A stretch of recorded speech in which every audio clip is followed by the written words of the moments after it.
Welcome, everybody, to the Streakers On podcast. It is I, Jacob Moore, the self-proclaimed sports analyst. And I'm joined by absolutely no one, but that's a-okay. We have an action-packed show. We're going to go over the Labor Day weekend. Of course, we're going to hear an update from Mr. More for your money, who's going to tell us about how the walk is going. In the comment section, saying now that they are in Oakville. However, I did speak with Dan and Rick roughly a couple hours ago, and here is their update on how the walk was going at that point. Hey, Jacob, and everyone from the Streaker Islands podcast. Hey.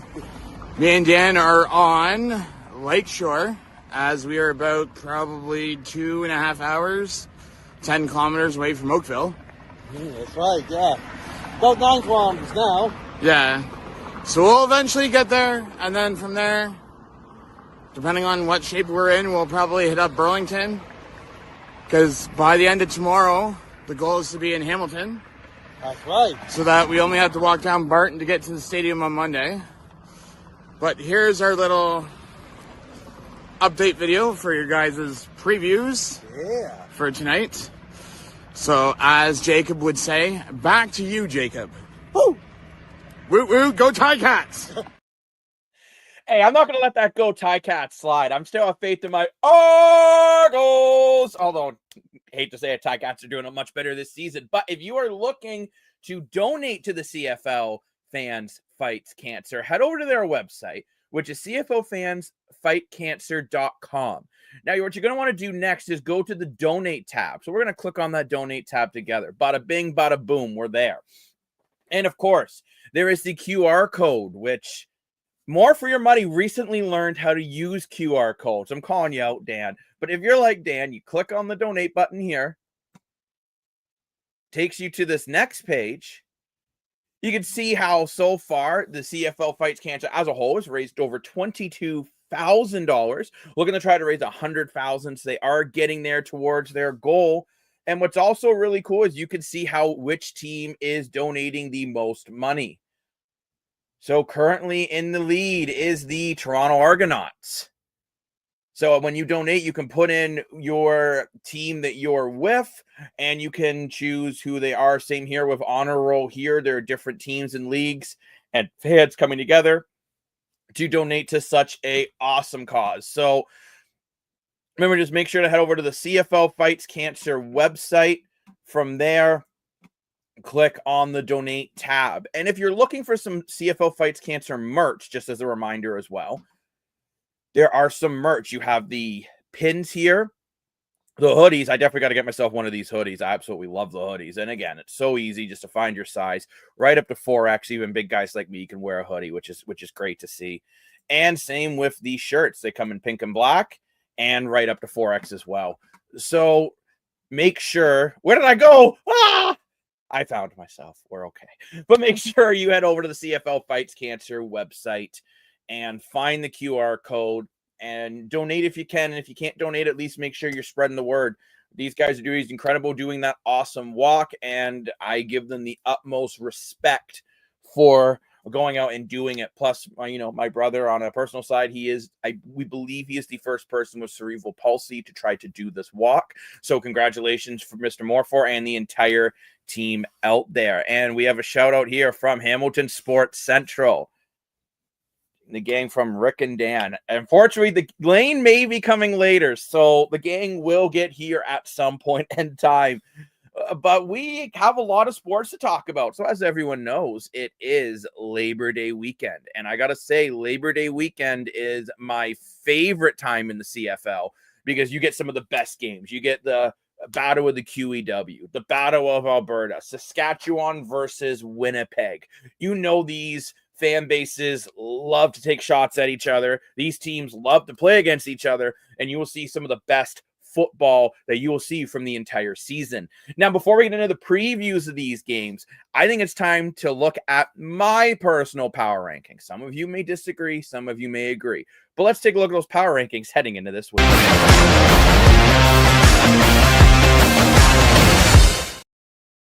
And when we take a look at those CFL power rankings, we have Calgary Stampeders at 1, Saskatchewan Roughriders 2, Edmonton Elks 3, Hamilton Tiger Cats 4, Winnipeg Blue Bombers 5, BC Lions 6, Toronto Argonauts 7th, Ottawa Red Blacks 8th, and Montreal Alouettes 9th. Now, I've seen these power rankings be all over the map comparing to what some people are saying. I've still seen some people have Saskatchewan at 1.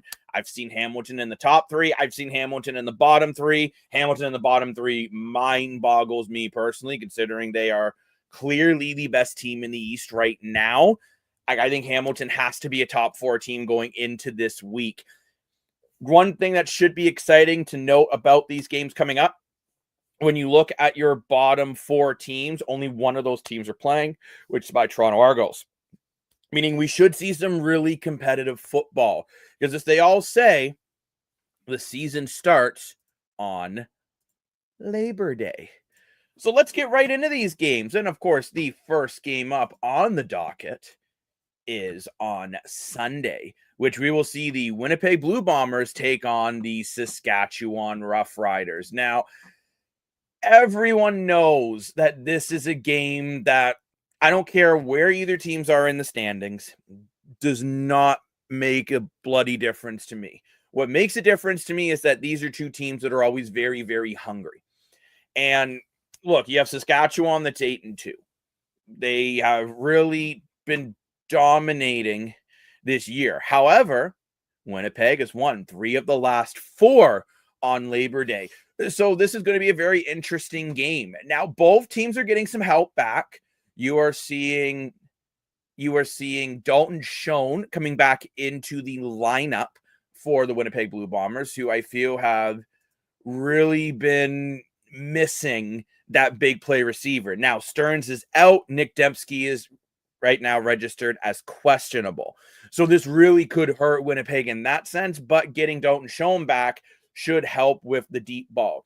Zach Collaros has been playing better football, at least last game, right? Like if we go back and we look at Zach Collaros' stats, which again, folks, I have multiple screens. It's going to take me a minute to get them pulled up. But against the Montreal Alouettes is Winnipeg, who they played last week. And Zach Collaros did finish 27 for 31, 263, and a touchdown. So what does that tell me about Zach Collaros? It tells me that, you know what, he was starting to get his game going. And Montreal, okay, they don't have a quarterback right now, but their defense certainly isn't the issue in Montreal. So if you're Winnipeg, you're feeling good. Brady Oliveira also had a dominant game on the ground last week. So Winnipeg's feeling like maybe they've turned a corner. Where the Saskatchewan Roughriders, I'm just going to be real here, they're feeling the complete opposite, right? They really struggled against the Calgary Stampeders last week, which is the main reason why I have them dropping in the power rankings. Trevor Harris did leave that game early with an apparent injury, although then when he spoke to media, he was like, that's not even in the top 50 of hits I've been taking. So that's a little bit of an interesting one there, a little bit of an interesting angle from Trevor Harris of more trying to like big boy at like, hey, like, I'm not scared of being hit. I don't know if this is a psychological game with him coming up against Willie Jefferson, who we know loves to attack that offensive line.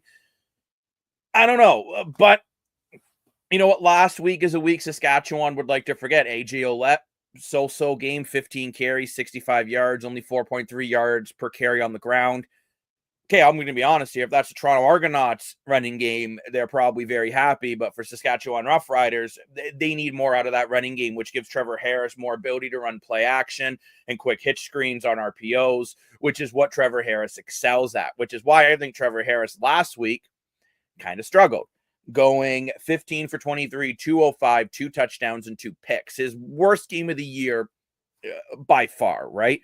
So when you look at this game, this is one that I think is going to be very, very, very interesting. You're going to have the most efficient quarterback going against a defensive back group that, I'm going to be honest, I think it's been hit or miss for Winnipeg.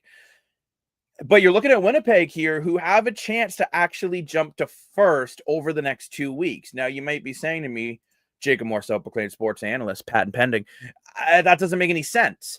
How can Winnipeg potentially be first in the West? Well, thanks to the beautiful powers of StreamYard and my ability of being able to work off multiple screens, I'm going to show you. So when we look at these Western Conference standings coming into this week, right, you see the Winnipeg Blue Bombers, who are currently sitting 4 points behind the Saskatchewan Roughriders, right? So this gives them a chance. If they can win this one and potentially win the next one, things might be very different. But I'm feeling lonely at this party. So I think it is time. We can't see how dashing he is. We know he's dashing. It's Mr. Lane Dashing Dashco. What's going on, Mr. Jacob Moore? Did you guys hire some new security on the island? Because I gave them my credentials, but then they stole my paddle boat. I had to swim more than Dan Moore has been walking around the whole island to try to get on. I was like, I'm Dashing Lane Dashco, let me on. And they were like, no. Hey, well, thank you very much for joining, Mr. Dashco. I've just been kind of going. We've got an update from the boys on the walk. More forward, let everyone know. So everyone a reminder that they are currently in Oakville. Goal was to get, I believe, to around Burlington today. So those boots are still made for walking. That's a long walk, though. That is a very, very long walk. But we were just kind of talking about, Lane, how, you know, as much as you'd feel Saskatchewan and Winnipeg have gone in a bit of different directions this season, if Winnipeg can play a couple strong games against Saskatchewan, they actually have a chance to jump over Saskatchewan in the standings. So this Labor Day game tomorrow between those two teams is absolutely huge. Yeah, I was listening, and I do agree with you. Like, it's weird. Like, I know you and me kind of were like the biggest like non-believers in Winnipeg, and I'm still kind of, I don't really know where I sit on that table. I still don't really believe, but Dan Moore's kind of making us look silly right now because, man, they're making a play, they're making a push, and like they've kind of capitalized, beating some, you know, bad opponents here these last few weeks to really get themselves back in this position now. And now it feels like, you know, if they win a big game here, they're right back in that spot. Well, and that's something Winnipeg has been very good at doing over the last couple of years, right? They just find ways to get hot in the right moments. And you're kind of looking too, and I would argue these two teams are going in kind of a bit of a different direction, right? You have Winnipeg, who's been finding ways to win some ball games, and Saskatchewan. Now, mind you, every team can have a bad week. It's like what you said, Lane, when Morfor was saying Hamilton should be lower on my power rankings, and you and I are both like, you're out to lunch. Any team can have a bad game. But let's say Saskatchewan doesn't do too well this week against Winnipeg. Winnipeg's won 3 of the 4 last Labor Day games. All of a sudden, you're a little bit worried in Riderville. For sure, yeah. And, you know, that's the thing with a veteran quarterback, right, such as Trevor Harris, right? He's not getting any younger. And I kind of do feel this way about the Ticats too, right? Like, when you have these veteran quarterbacks, at any moment they could just stop not playing well. And it's not because they're not skilled, it's just due to age. Eventually it could hit you in the middle of the season, it could hit you in the playoffs, it could hit you in the second week. But it's hard sometimes when you have an aging quarterback, and, you know, if he gets old, the hits get harder, the injuries pick up, you know, like you said, the play is going to get harder, the hits are going to get harder. That's the time of year, right? So you're taking bigger hits, you have to make bigger plays. The older you get, it's harder to make those plays. So if the Rough Riders could definitely find themselves slipping if Trevor Harris, you know, starts to kind of fall apart a little bit here. Yeah, that's very true, right? Like, and Trevor Harris's last start wasn't good. Now, when I'm seeing some people saying you need to take Trevor Harris off the MOP race and this, that, and the next 4, I'm like, okay, you guys are out to lunch. Again, it's probably you could argue and say it's been his only bad start all season. Because even the other game they lost against Calgary, he did put up over 400 yards. For sure, like he's been one of the most consistent quarterbacks. I definitely still think he belongs in that MOP race for sure. Like, I think he's been over 70% passing in most of his games. So, you know, it could just be a one night off, but you definitely don't want to see it start snowballing. And I think that's where you don't want to see. You want to see him maybe make a bit of a bounce back and kind of get back to the Trevor Harris you've seen all year. You don't want to kind of see him start, like, you know, dipping again. Well, exactly. And let's get back to the comments we go. And Streakers Gaming, they're calling us for our sports booth. They're saying, what props do you guys have for this game? And that's an excellent question. So let's take a look at them. So for the props for this game, we have Zach Collaros for 2 TDs, passing TDs. Brady Oliveira to hit at least 75 rushing yards. Trevor Harris, 250 passing yards. And Dante Myers, 70 receiving yards. And Lane, when we were talking about this on the pre-record, you were a little skeptical about Collaros hitting those 2 TDs. Dalton Schoen's back up in the lineup this week, more than likely, but they're losing Nick Dembski. How are you feeling about Collaros on those 2 TDs? Well, no Nick Dembski, though. Ooh, I'm going to still say no. Yeah, no Nick Dembski is tough because he's the Swiss. I believe he's labeled as questionable right now. But if there is no Nick Dembski, he's your Swiss Army knife with that offense, right? And yeah, you can use him in the running game, the passing game. He's a great blocker. I honestly think he is the most underrated player in the CFL. I don't think teams give him enough credit for how good he is. And yeah, Nick Dembski is labeled as questionable with a head injury. He's been limited in practice all week. Dalton Schoen has been in full practice, still labeled as questionable. I'm just going to be real here. I think Dalton Schoen has to be in the lineup unless there's a major setback between today and Sunday. Yeah. Which I guess today is actually Saturday, isn't it? It is Saturday. You know what it is, Lane? When I don't have CFL football on Thursday nights, I have no idea what day it is. Well, I don't think the Jays know what day it is. Oh, good. Okay, you know what? Quick timeout on the CFL, and let's talk a little bit of Blue Jays quickly here, since Lane. I'm so mad right now. I know we're supposed to talk CFL, but I'm so mad right now. Well, and you know what? It's got to be frustrating for a guy like both starting pitchers in these last 2 games, because Kevin Gosselin played great, going 7 innings, only 4 hits, 8 strikeouts, only 1 earned run, and then Jeff Hoffman again completely chokes. He's unplayable. He's 100%. He's unplayable right now. Actually, and I want to ask you, Lane, more to yesterday's game. I was screaming at my TV when they were pulling Shane Bieber out of that game. I'm like, let him finish the inning. He can get through it. Let him finish the inning. How did you feel about them not letting Shane Bieber finish the inning? Because his pitches were looking good.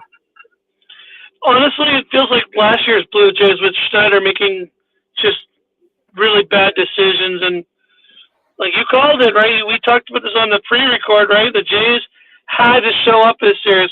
If not, at least get 2 of 3. And then right now it looks like they're getting swept. And I mean, they're so lucky the Red Sox lost today, but the Yankees would have to lose for it to be a miracle. But yeah, because remember, the Yankees are only 2.5 games behind right now.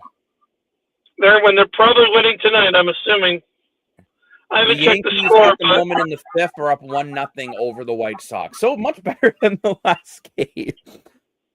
But it's just so frustrating, really. And Adam has arrived. That's what's frustrating, Lane, that Adam's arrived? No, Adam's awesome. But you know, I know we're supposed to talk about CFL, but like, it's so frustrating because you brought this point up and, you know, didn't follow you on it saying, no, this team's good. And even I follow you on this team saying, when September comes, this team just somehow seems to choke. And everyone just goes, oh, it's the Blue Jays. It's okay. They're not the Leafs. Can you imagine if the Leafs were doing this right now? The whole city would be like burning down buildings. Metaphorically, don't have to burn down a building. But like, you need to start holding this Jays team more accountable, and the coaching staff. Like, you know what? I'm not sure how many pitches Gosman had thrown in that one, but man, like, this bullpen has just been double dog poop. So it's to the point where I can't believe I'm saying it, Lane. You are siding with me on the Jays of their play. I'm siding with you on a point, and I'm saying get Alek Manoah up in this team. They need some kind of spark in that bullpen at a guy that maybe you can put in and pitch 3 innings. I know. Everyone says I'm crazy when I say it, but I'm like, they need a guy like that right now.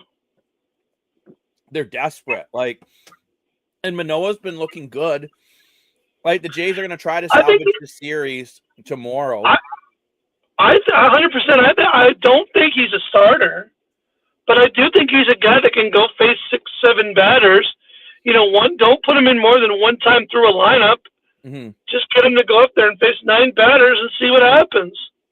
Well, I think he can do it.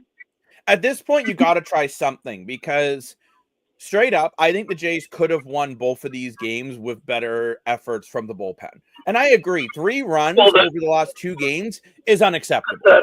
Like that cannot be good enough. And again, you kind of look at today and we start to read the stat line, like Springer 1 for 4, Badger 1 for 3, Guerrero 0 for 3, Bichette 1 for 4, Kirk 0 for 4, Lucas 0 for 2, Schneider 1 for none, France 2 for 3, he's your best hitter, and Straw 3 for 3.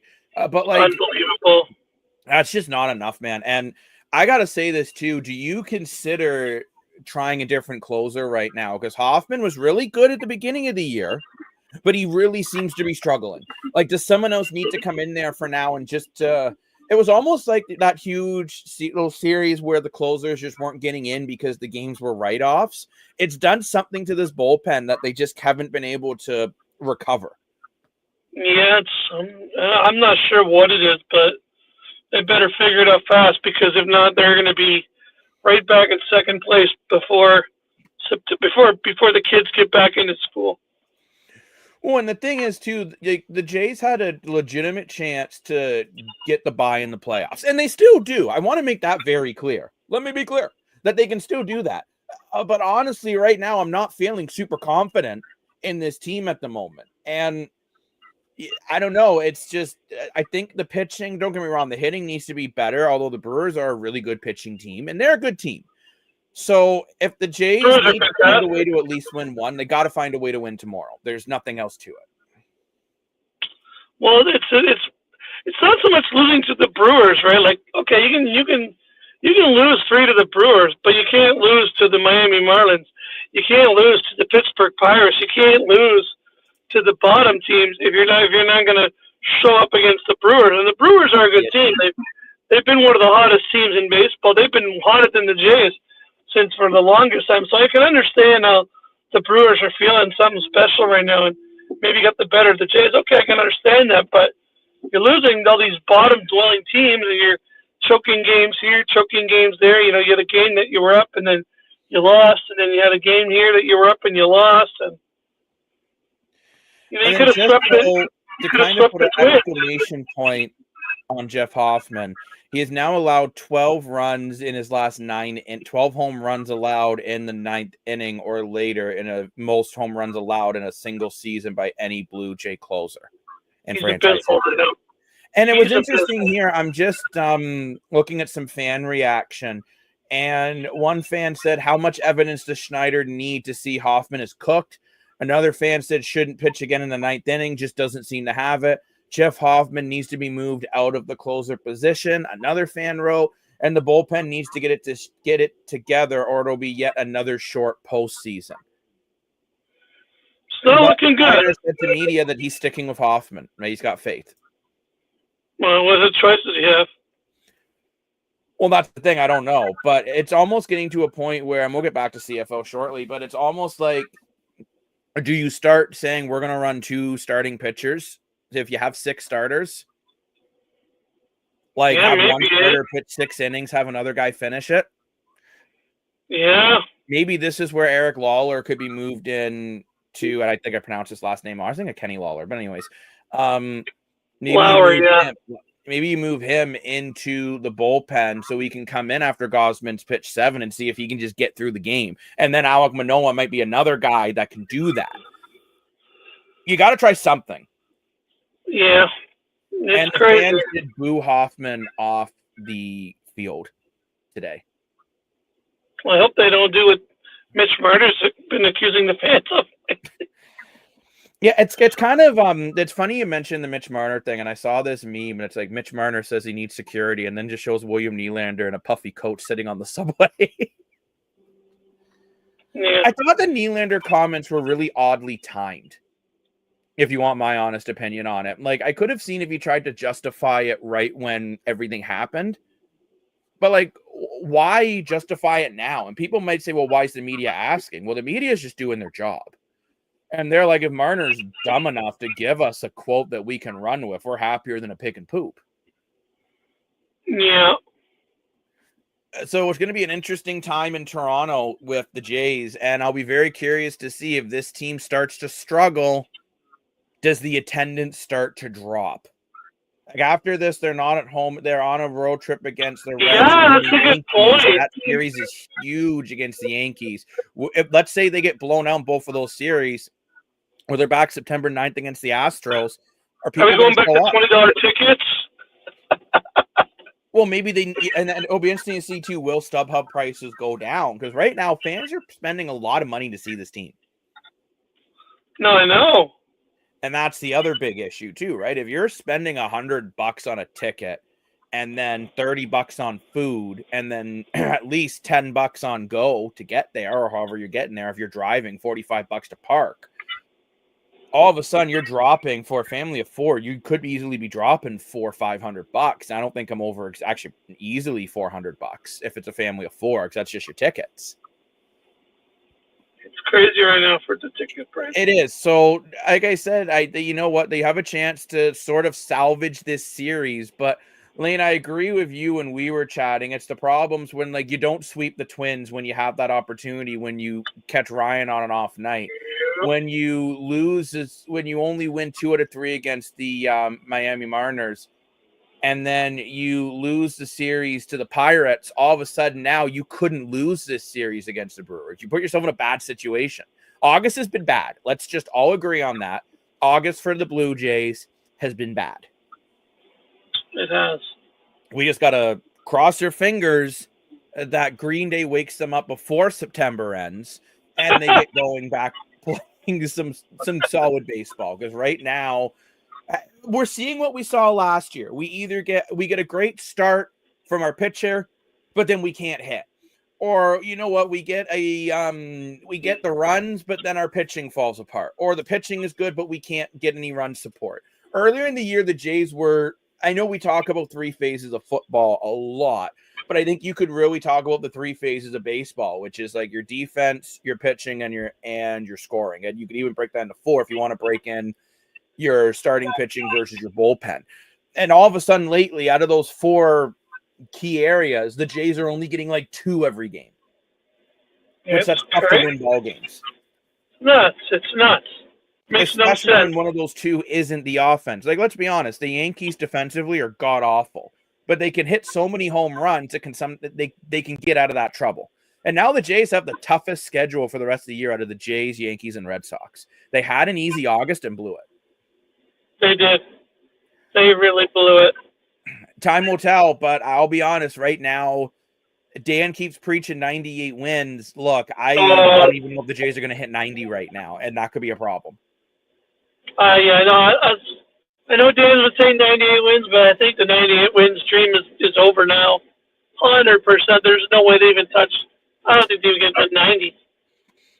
The way they're playing right now. 90 is going to be tough, right? Because they have 78 now, and like you look at their next series, they play the Reds. Reds are good. good. The Cincinnati Reds are like a 500 ball club. Yeah, they're around 500. So you better they're a shake those decent team. Then you have that series against the Yankees. That could be whoever wins that series might win the division. Yep. And then you got the Astros. Lane, correct me if I'm wrong, but I believe the Astros are a good team. They're making a comeback. Yeah, they struggled at the start of the year. They were kind of another team that's been really struggling, but they've kind of been figuring it out lately. They're getting good again. Well, and the Astros right now, they're sitting at 75-60. So comparable record to the Blue Jays. Then the Jays finally get 2 easier series at the Orioles and Rays, but I hate saying it, and KC. But let's just keep it a buck here. Half the time these easy series, they're finding a way to blow it. Yeah. I get what you're saying, that they're only 20 wins away from 98. But man, they basically got to win every series coming down the stretch to hit that. I really don't think 98 is feasible. No, it's not. I don't think it is now. 92 maybe. 20, 22, 20. They have 25 games left. So by Dan's theory, they need to go 20-5. Look, I think 90, honestly, I think you got to hit probably 93, 94 wins. I don't think they're going to hit the 98. No, they're not. Who knows? And maybe Dan will be laughing at us later going, we all know when Dan's right. He's very annoying about it. I'm just kidding more for it. Those boots are made for walking, and that's just what you'll do. Yeah, should he be walking, not texting? He's going to get Who knows? Maybe they're out a crosswalk and they go, Lane, maybe they stop for some juice. Well, I'll get you some juice right now. Dan does not like juice. Fun fact. He only likes orange juice. Won't drink apple juice. Won't drink mango juice. Won't drink pineapple juice. He's a very picky eater. But let's hit back into the CFL a little bit. Unless, of course, obviously, if anyone wants to talk more MLB, just throw it in that comment section. We'll get right back in there. But we're looking now at this game. And Lane, do you think Winnipeg, obviously, like we said earlier, first game of the Labor Day weekend starting tomorrow is Winnipeg versus Saskatchewan. And we will be back tomorrow to give you another preview of it because we just love coming on the island. But Lane, do you think Winnipeg's got a legitimate shot? Like, Saskatchewan's the heavy favorite, but do you think Winnipeg still got a shot in this one?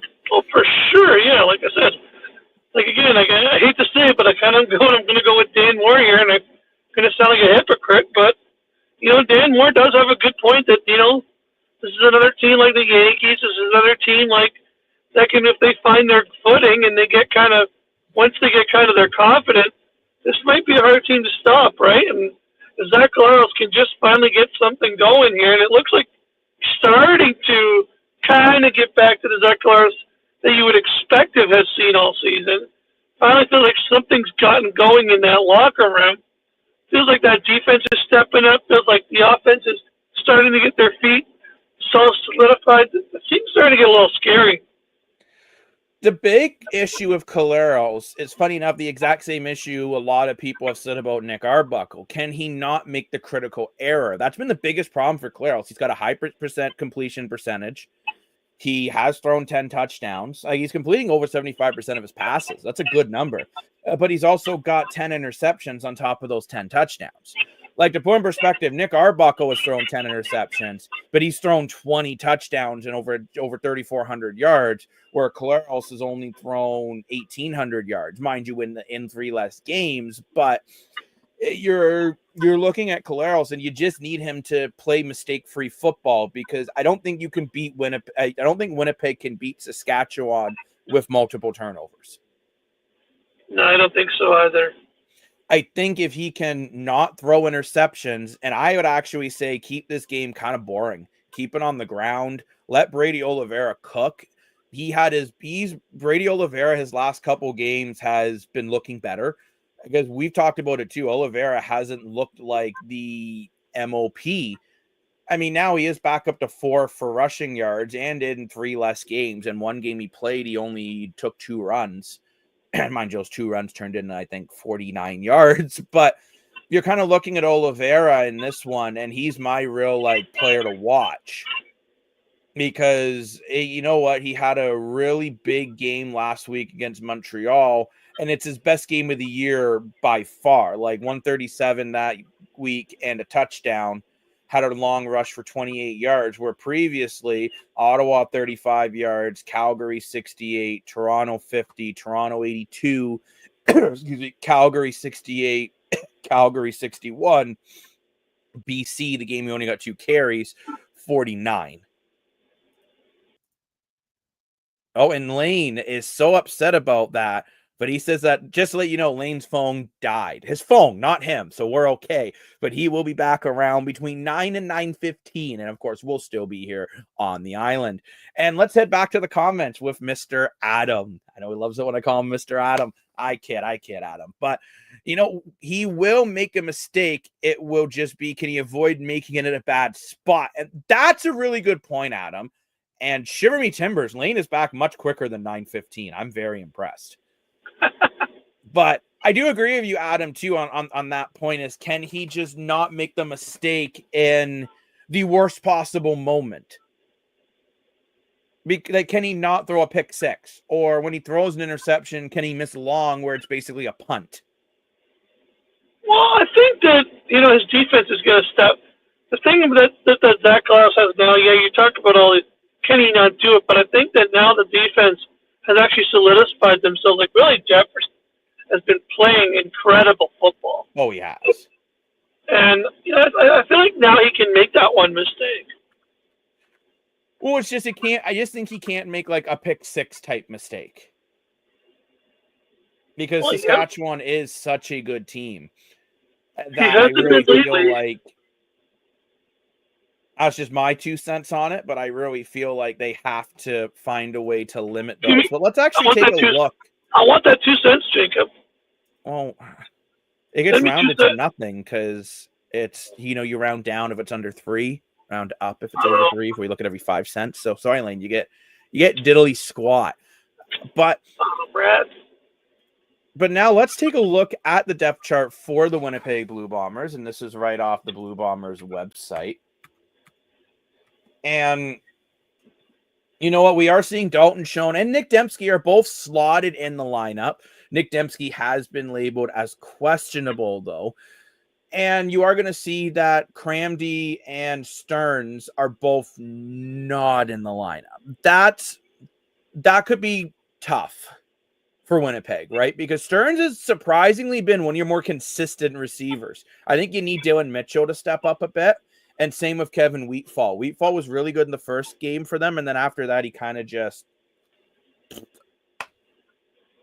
fell apart. Yeah, he just really started to struggle. So, but Lane, when you're looking on this, who's like, I guess you're kind of saying you think it could be Willie Jefferson that maybe tries to kind of take this one over on the defensive side of the ball. Yeah, I could see that 100%. Yeah, and I'm still sticking with Brady Oliveira for the offensive side. I think Oliveira, and I want to see them try to use Peyton Logan more effectively. I think for some of those hitch screen plays, if Dembski's not 100%, maybe that's where you throw in Peyton Logan. But again, the problem is it throws off your ratio because Nick Dembski's Canadian, Peyton Logan's American. It throws off your ratio. But if you can find a way to make that ratio work, and then maybe that's a way you can try to involve Peyton Logan in the offense a little bit more because he's an explosive running back with really good leg speed. So, but I'm kind of looking at this, and I'm also looking at this offensive line here, and I'm looking at left tackle Stanley Bryant. He's got to be a guy for me that I think really needs to have a big game. Yeah, for sure. Like Winnipeg, I always say Winnipeg wins and loses games at the line. Whether it's the offensive line or it's the defensive line, they have to control 100%. The line of scrimmage. I would agree with that. Well, and I just think like you kind of look at the way Winnipeg's built, and that's kind of what they're built to do. They're built around the running game. Yeah, either they can hold the pressure for Collaros, or whether they can get to the quarterback quickly and make him have a lot of quick 2-and-outs.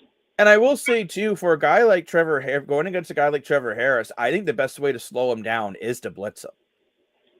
Oh, yeah, Willie Jefferson just got to put that pressure on him all game. So now we take a look at Saskatchewan's depth chart. This is right off the Saskatchewan Roughriders website. And, you know what? We are seeing some changes in here. Alford is back, so he is the dynamic kick returner, who is arguably one of the best kick returners in the Canadian Football League. But let's quickly head back to the comment section. And Adam's saying they need to get Oliveira going, takes pressure off the pass game, can't make the same mistake from the Grey Cup. That's an excellent point, actually. Good point. When we're looking at Winnipeg, I think Zach Collaros is more effective when the running game is super effective because then he's so good at reading play action and RPOs. I think that is Zach Collaros' biggest strength. So it takes the pressure off him and it gives him the ability to start rolling out of the pocket on an RPO and trying to hit a deep shot to Dalton Schoen. Because I think that's how you're going to beat Saskatchewan is running the ball and then trying to flip the field. Man, I got to be honest. I didn't know Adam was our CFL insider. Oh, Adam's a big CFL fan. But we look here at the Rough Riders, and a big name I want to point out is a Joe. Key, don't you worry. Do you know who's still going live tomorrow? We are. That's how crazy we are, Key. We're previewing the whole entire weekend today. We're going to be on for probably at least 2 hours, but that's okay. And then we're going to come back on tomorrow for a pregame show, and back on tomorrow for a postgame show, and then back on Monday for a pregame show, and then back on Monday for postgame shows. So you guys might get sick of us by the time we hit when we're done. But when we look here, though, Joe, he got cut in the NFL and automatically said he wanted to come back to the Riders, said he felt the Riders felt like home, and he was really excited to get back there with his brothers, kind of like we'll talk about Mackay Polk later on. You know what? But we look at the Saskatchewan team, and I think that there will still be some big moments for the Saskatchewan team. I'm really looking for Myers to continue to have a really good game. Same with Robustelli. He's been kind of hot and cold. But, Lane, do you think this could be a real running back matchup between Oliveira and AJ Ouellette? Yeah, it's definitely going to matter in the stats, right? Because I feel like this might be a game where whichever running game is stronger definitely pulls out the win. And if Brady Oliveira has a good game, it'll keep Zach Collaros on the field longer. And same with AJ Ouellette as well, because Trevor Harris had struggles, AJ Ouellette. So it's really going to come down to who can get those big first downs. Well, yeah, I think both of these teams love it when they can get into second and short. And Key, you're saying it's 30 degrees heat. Wow, you're in much hotter temperatures than we are here in Ontario. It's actually a little chilly here in Ontario. The boys doing the walk, I hope they brought sweaters. I know Dan did. Dan always brings a sweater everywhere he goes. Except when he's on the podcast complaining that I like the AC on.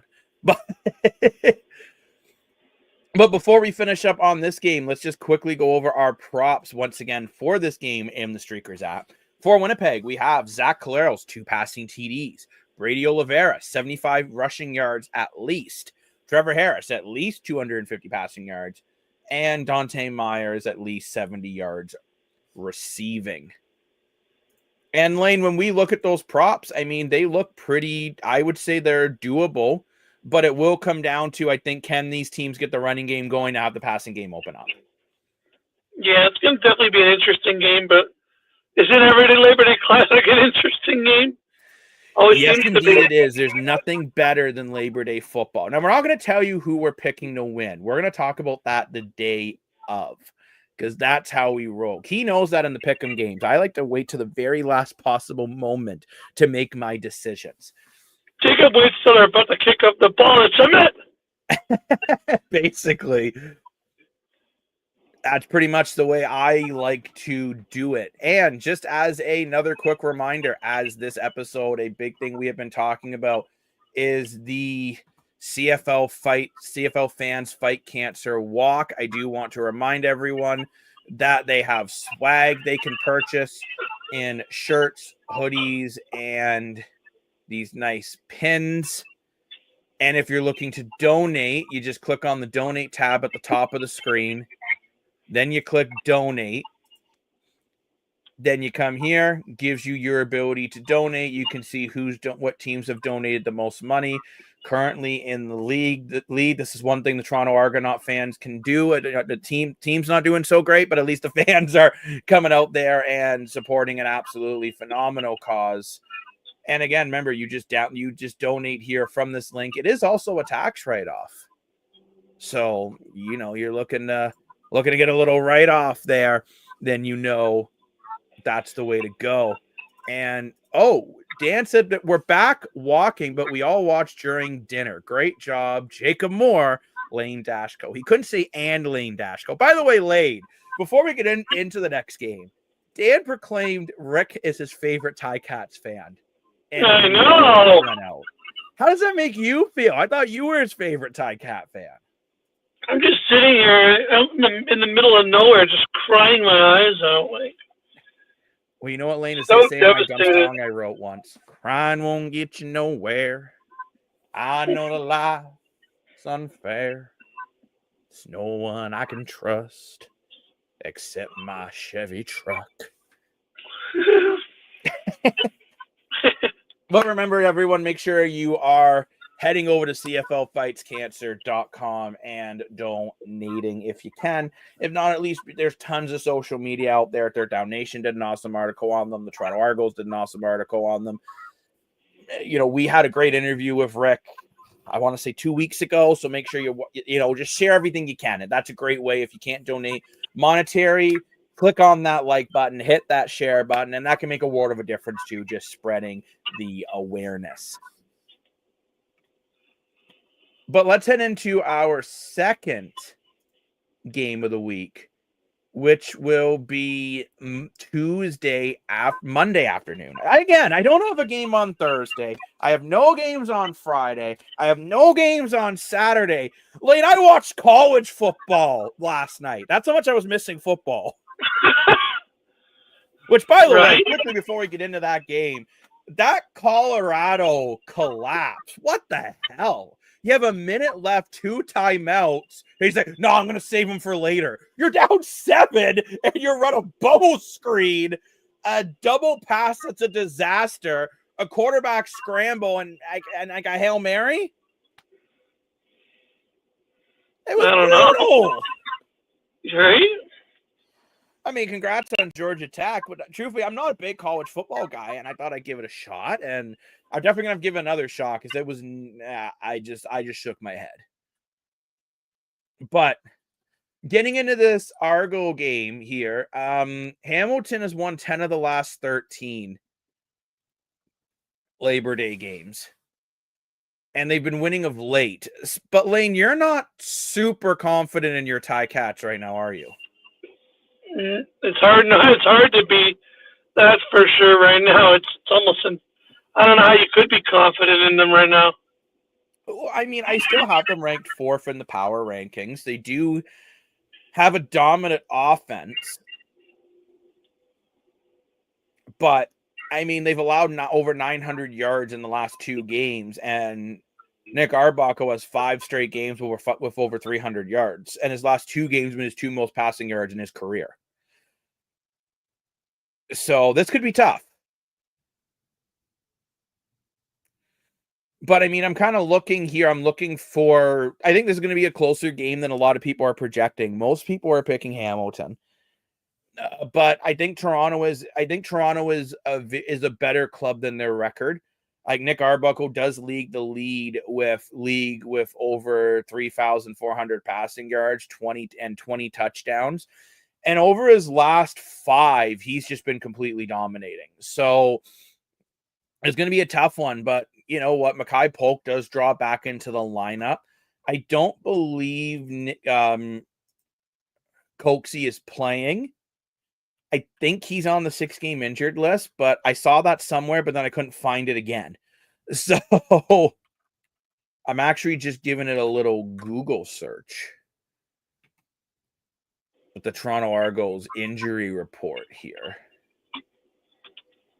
We have Mock Mahan, who's out. Davaris Daniels is out.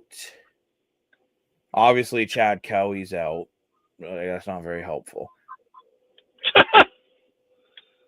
From what I'm seeing, I don't believe Coxie. I don't know. I've seen some people saying he's on the 6-game injured list, and then when you go on the CFO injury report, he's not on the injury report. So we'll have to wait when those. I believe the depth chart for that game will be released tomorrow. But Lane, like, I don't know about you, but I'm kind of feeling like even if they don't have Coxie, that this Argo offense still has the ability to put up points, especially with Mackay Polk drawing back in the lineup. Well, for sure, you guys just woke up, right? Like the BC Lions kind of did you guys a huge favor, right? And you know, I look back at that game, and it's kind of a game that scares me because that's the game that I feel like the BC Lions really let you guys wake up, right? I was kind of feeling like, man, if the BC Lions could just beat the Argos, then we'll be in good shape, but I guess not. Adam, thank you for not putting in your nickname for him. It's a very colorful nickname for Nick Arbuckle. But Arbuckle, let's go. Polk back to help Coxie. Going to be fun when fully healthy. I do agree with that. I think once this Argo team is fit back at full speed, and truthfully, my most exciting thing about the Argos coming into this week for me is for the first time all year, they ran the ball last week. And ran the ball well. It was by far their best running game because I don't know if you knew this, Lane. The leading rusher for the Argos is Nick Arbuckle. Really? Yes. It's really bad. But Spencer Brown, you know what? 19 carries, 85 yards, a touchdown plus a 2-point convert, averaged 4.5 yards per carry on the ground. And you might be saying, well, Jacob, you said that so when Brady Oliveira did it. And Lane, if you need to go, that's A-okay. You know, Lane is gone, but he will be back on the pod. But when I'm looking at the Argos here with Spencer Brown, you know what? It gives this team enough run support if he can do what he did last week to give them a fair chance. Now, as much as I've just been going on here about Toronto, and I could talk about Toronto all day, we do need to also talk about the Hamilton Tiger Cats. And look, their last 2 games, let's be honest, they haven't, you had the one game you lost in overtime off a Tim White fumble. You have the other one where they only put up 9 points. However, I still have a lot of faith in this team because of this quarterback named Bo Levi Mitchell. Yes, he had a really off week last week. I don't see Bo Levi Mitchell having 2 dodo birds of a game in a row. Bo Levi Mitchell this year has thrown for 3,057 yards, 21 touchdowns to just 5 interceptions. Now, the only thing that's hurting him is his completion percentage is at 67.8, which isn't bad, but it's not fantastic. But like Nathan Rourke, he likes to take those chunk plays. And so it is meaning that when you're going for the big chunk plays, you're going to have more incompletions because you're trying to stretch the ball down the field. So you're kind of looking here, and this is the last time these 2 teams played, Bo Levi Mitchell and Kenny Lawler just absolutely annihilated this Toronto Argonauts defense. So the $1 million question will be, can the Argos find a way to slow down this Ticats offense between Bo Levi Mitchell and Kenny Lawler? Look, I'm just going to say it. I'm not saying Hamilton doesn't have other talented wide receivers because, well, that just isn't true. But Kenny Lawler is clearly their best receiver. Like, it's not even really a contest. So, because when we look, and, I'm just going to bring up some Hamilton receiving stats on your screen here. Your big 3 really is Lawler, White, and Smith. So your goal is, you're thinking if you can shut down one of these guys in a double team, maybe it gives you a better chance, right? Because Tim White, we all know Tim White is inconsistent. Let's just keep it a buck. He makes some great plays, he makes some terrible plays. But you look at the chunk plays, and this is the number that I'm looking at. I'm even going to make this bigger for you guys. When we're looking, apparently I made it too big. This is live. What do you expect?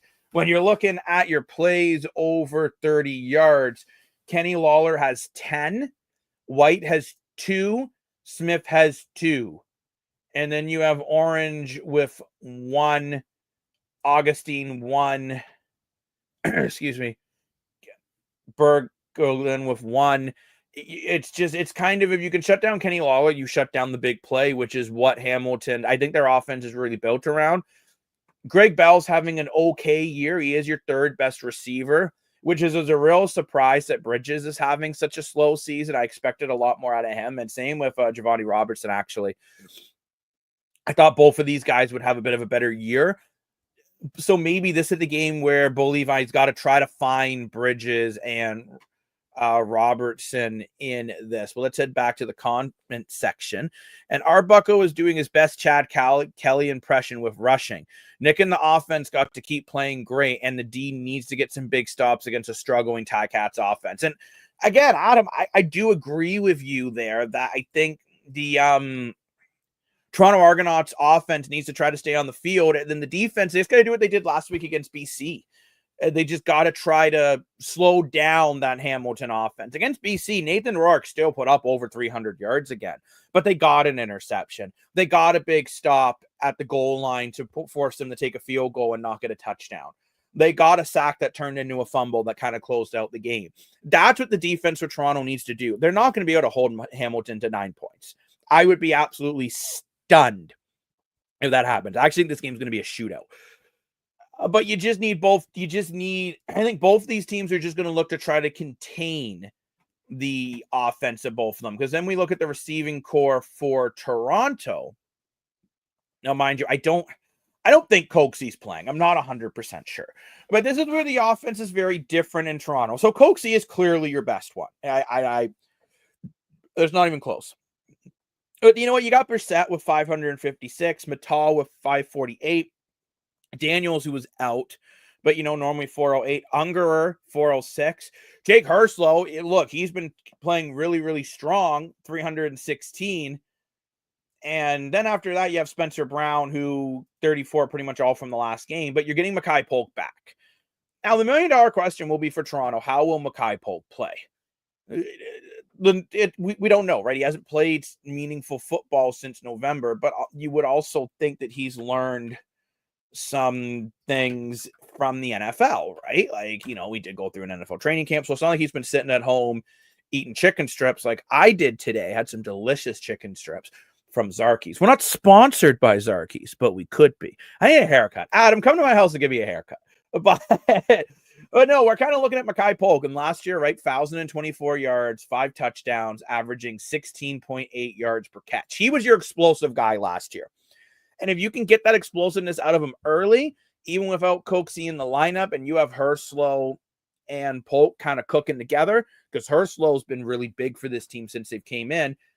Look, I think this is a game that I think your guess is as good as mine as who wins this one. Obviously, I want Toronto to win, but Hamilton could win this game, right? Like, these are two teams that I think, as much as the records and the power rankings, because as a reminder, when we did our power rankings earlier in the show, reminding going into the week, like Hamilton's sitting at 4, Toronto's sitting at 7. I think this is a closer race between these two teams than a lot of people would want to admit, right? So it's one of those ones here where I think this game could be anyone's game. So maybe you have a better chance of picking the props. And of course, if you want to play along with our props, go into the Streakers app. If you haven't downloaded it yet, well, I don't know, download it. And then find the Streakers Island Podcast Sports Booth.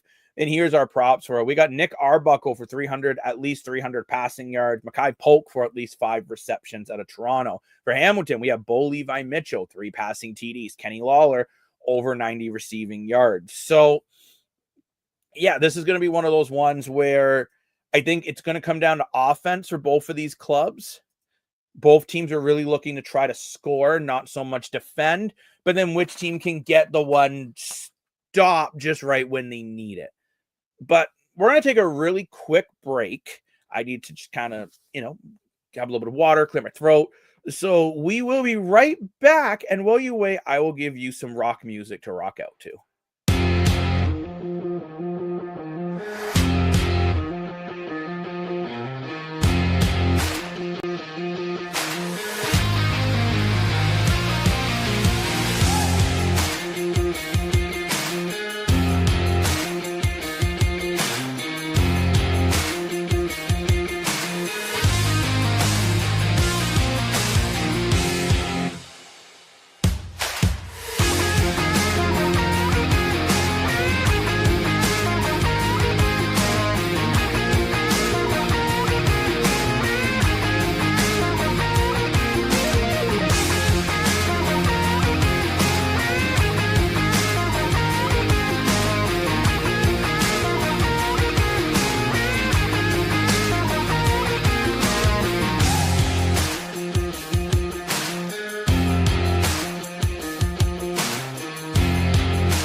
And welcome back, everybody, to the Streakers Island podcast, powered by Streakers Gaming. There's a big old welcome back right on the screen.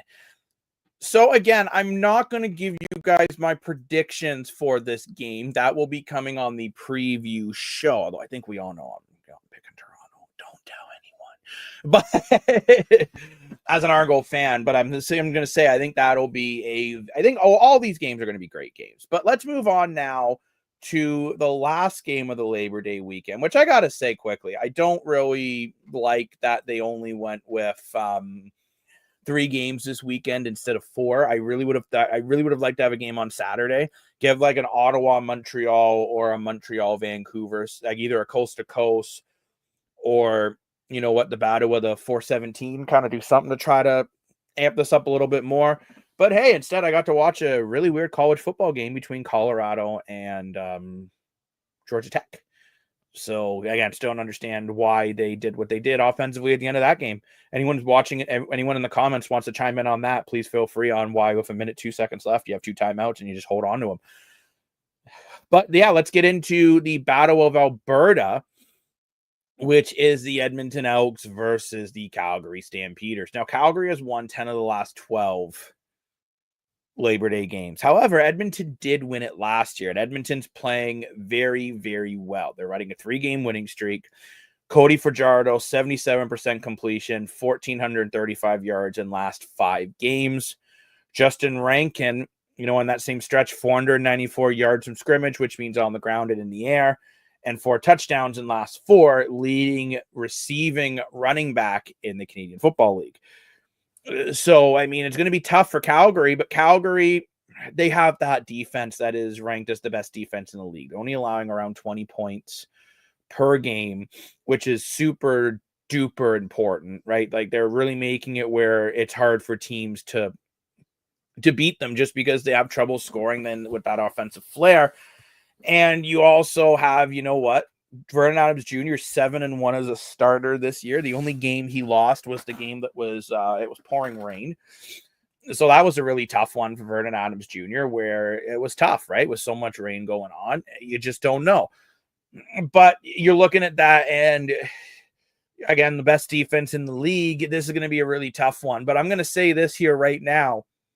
For anyone who thinks Calgary is just going to walk all over the Elks, I'd really disagree with you. I think the Elks are playing very, very, very good football right now. I think they are, honestly, as I put in the power rankings, I think they're a top 3 team. 3-2 in their last 5, 3-game winning streak, and even the other 2 games that they lost, look, they were playing really well. So Calgary's coming off a dominant win over Saskatchewan. Could Calgary come in a little half asleep? It's possible, but going to be a lot of fans in Edmonton there. The bus that the Elks run to Calgary is sold out. And there's not a lot of seats left, I do believe. So it's going to be an awesome game. I think this is one where both teams are really going to try to, they both really need these wins. This is Calgary's really strong chance to keep up with the race for first in the West. And this is Edmonton's chance to get back in the crossover hunt. And let's say Winnipeg loses the next 2 games. Edmonton's got a chance to get back into second for the West. So the standings are wide open at this point in the season, which is what we always love to see. But let's take a look at some of those props for this one. And again, make sure you're in your Streakers app for all these props. And we have Cody Fajardo at 269 passing yards. Yes, I ended it in 69 because I'm quirky like that. Justin Rankin, 100 yards on the ground. Then for the Calgary props, I have Vernon Adams Jr. with 2 passing TDs. Got to get at least 2 in the air. And Alford, 75 receiving yards. I think this could be a really big game for Alford as he's, just really looking to try to make a difference in this offense. He's been one of their best receivers. Calgary is also getting some help in this game. When we look at the injury report, I believe Dominic Rhymes is going to be back in the lineup for them. I'm just pulling that up on one of my billion screens. And we are looking. Where are we looking? Good looking. What you got cooking? I got something cooking up with me. Adam Bighill is available, could be back into the lineup. Now they are missing Adrian Green, which again, that is a big issue. Malik Henry still out. Tevin Jones is available. He was sick, but that sickness is over. From what I'm seeing, Vernon Adams Jr. is a go. He also had an illness problem. Some said the flu. But yeah, Dominic Rhymes is available for this game. So you are looking here. They're going to get some reinforcements. I would love to see Adam Big Hill's first game of the year being a Labor Day Classic for Calgary. In Edmonton, you have Jared Brinkman, who is questionable. Nick Anderson still out. Robbie Smith and Stephen Dunbar both did not practice all week, and they are set as out. So that's where it's going to hurt Edmonton, right? Are they going to be able to move the ball, and how is this defense going to be able to be without two of their best defensive linemen? Now, Jake Seresna has been playing a lot better, but I think this is a game where Edmonton's offense is going to have to try to slowly, methodically work their way down the field instead of trying to bomb it, which they're not really known as a deep ball offense. They're more of a work your way down the field, because especially about Stephen Dunbar, when we look at the offense of the Edmonton Elks, which again, I'm going to pull that right up on your screen. The receiving core for Edmonton, I would say it's below average. Now, mind you, before Cody Fajardo came in, it's not like they had a plethora of passing yards to begin with. But after Stephen Dunbar, you have Justin Rankin as your next best receiver, who's a running back. Then Curly Gittins Jr., then Julian Grant, and then it really drops. After Julian Grant, you got Arkel Smith with 241. Zach Matthias, 143. Benjamin Victor, 101. So this is where it really starts to drop. And this is where, if this becomes more of a offensive battle, this is where Calgary, really kind of takes over, right? You got Dominic Rhymes, who's your leading receiver, 543. He's back in the lineup. Jalen Philpott has done a really nice job helping out. Alford, 324, but he's got 5 plays for over 30 yards and 5 touchdowns. You got to remember that, right? And they also have the best running back in the league with DJ Mills. I think Mills versus Rankin will be a very interesting game. Mills is better running than Rankin by a little bit, but Rankin is a better receiving back. So this is going to be a very, very, very interesting game for both teams. And again, I'm not going to give my overall pick for this one yet, as we will be going live right before that game. Well, live before the 2 games on the Monday. But I just want to say thank you, everyone, for watching and putting up with mostly my voice for the last hour and 9 minutes. But look, we got an awesome weekend of football coming up. We got the Blue Jays tomorrow. Maybe I'll try to jump on quickly before the Jays game to give you a little bit of a preview into that one. That's a big game for the Toronto Blue Jays coming up, as look, that series, as we said earlier in the show, has been absolutely abysmal. As a reminder to everyone, too, the CFL Fights Cancer Walk is going on. So if you have not donated, if you can, please do. I will share that on your screen here. Here's where you can donate. Again, we're seeing how everyone's doing in the donation pools. So make sure you try to donate if you can. You can also join a team and go that route. All money raised is going to the, what did I just do? To the Cancer Center of Manitoba. So again, it's every year, whichever city the Grey Cup is in, that is where the money is being donated to. Ooh, that's been a lot of talking from Mr. Self-Proclaimed Sports Analyst. I want to thank everyone very much for watching. And I hope this was informative for you of trying to figure out who you're thinking about taking for your picks for this week. Again, make sure you download that Streakers app, get right in there. Before we go, I will go over all the props for all 3 games yet again. For the first one, which is tomorrow, thank goodness CFL football is back. I'm going a little crazy.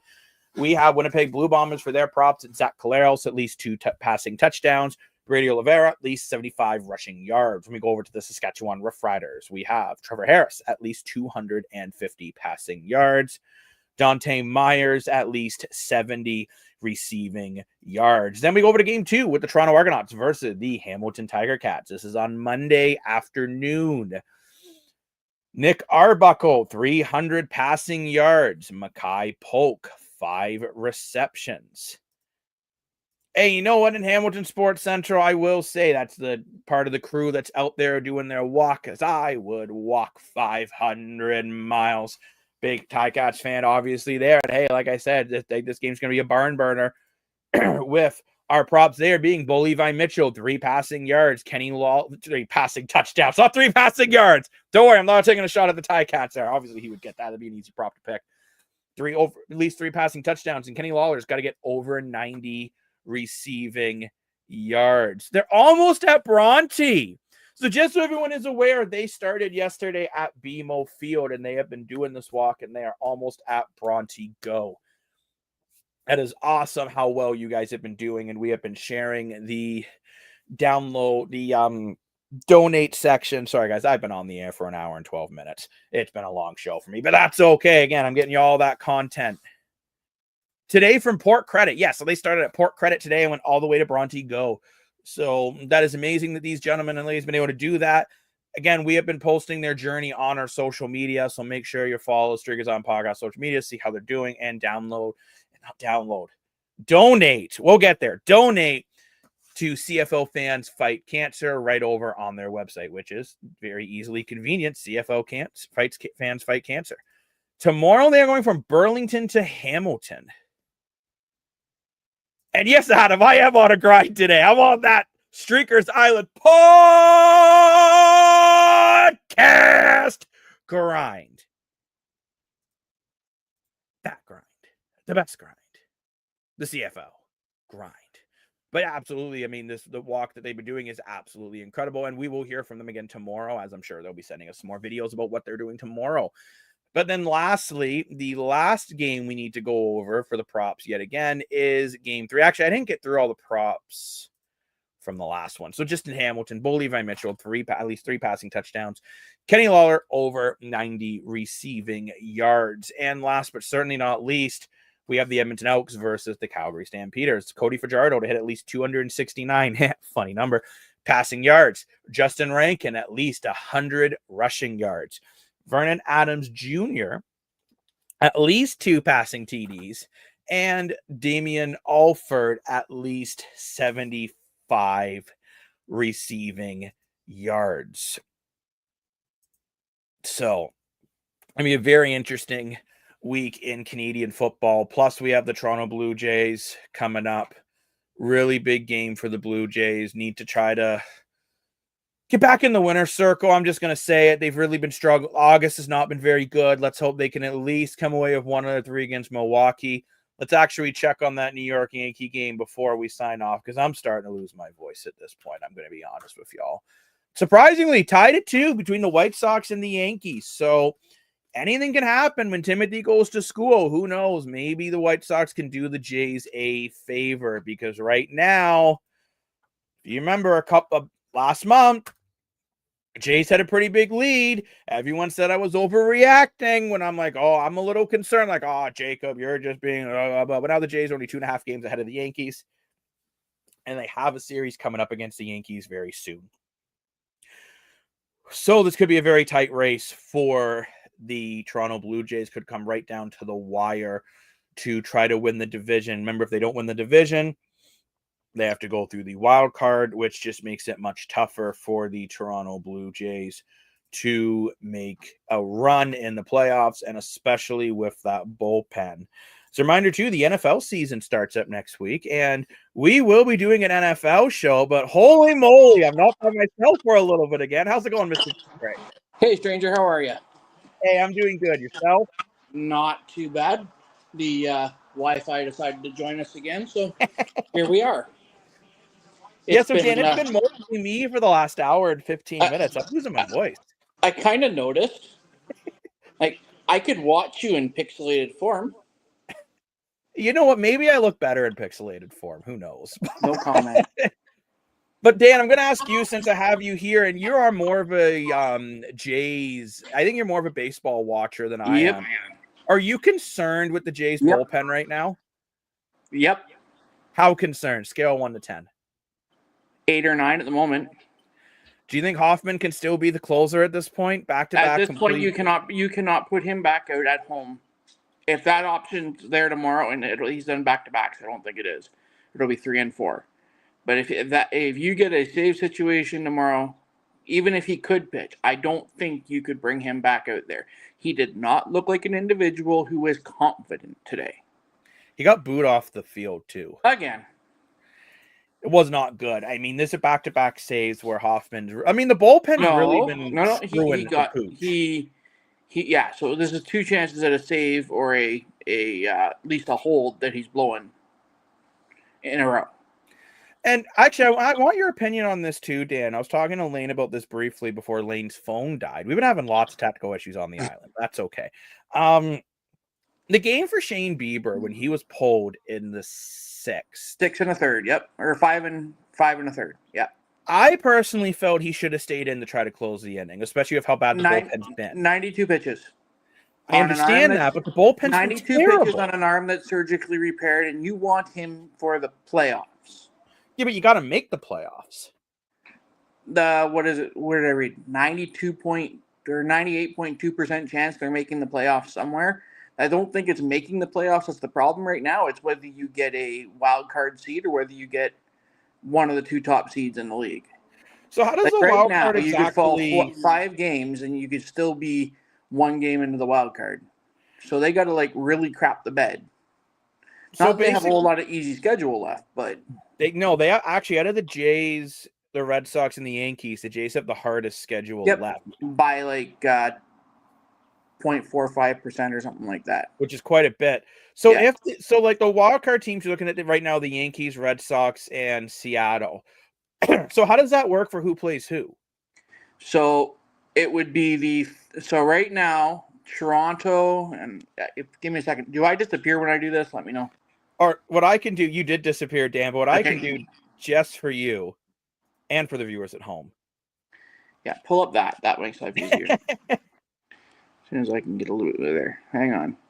So right now, Houston would play Seattle and New York would play Boston. So Toronto could hypothetically have to play Houston. No. If they drop, if they drop into the wild card. If they drop to the wild card, they could hypothetically play Houston. More likely, they're going to end up playing Boston or New York. And let's be honest, I don't think the Jays want to play any of those teams in a wild card.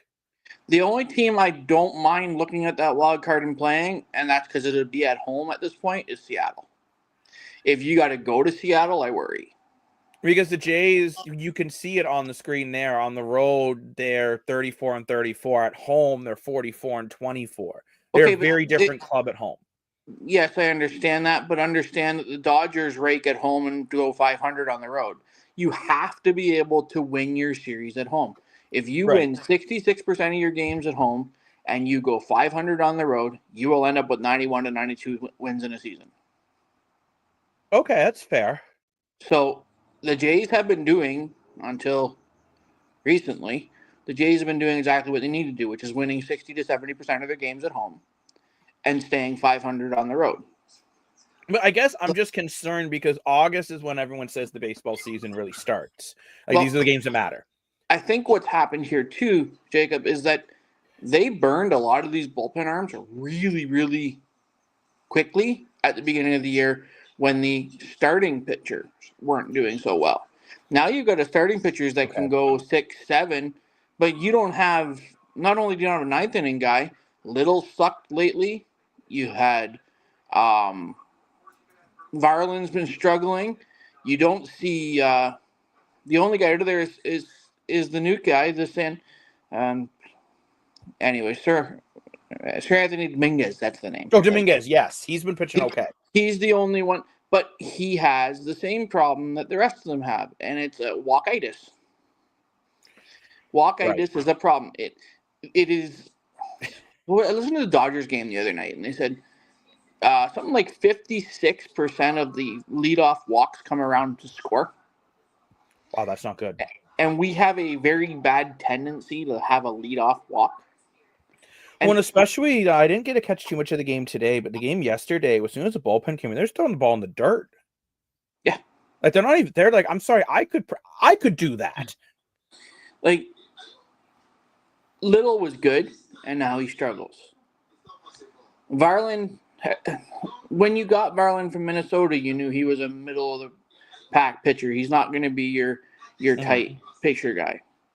Rodriguez has been that guy that you go to in the 7th and 8th and know he's not going to give up a run, but he gives up a lot of walks.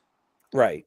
Sir Anthony Dominguez, when you look at him, goes, okay, he's good against left and right-handed batters as long as he keeps the ball somewhere near the strike zone. So and then you have Hoffman, who not only has a confidence issue, but a control issue. Right.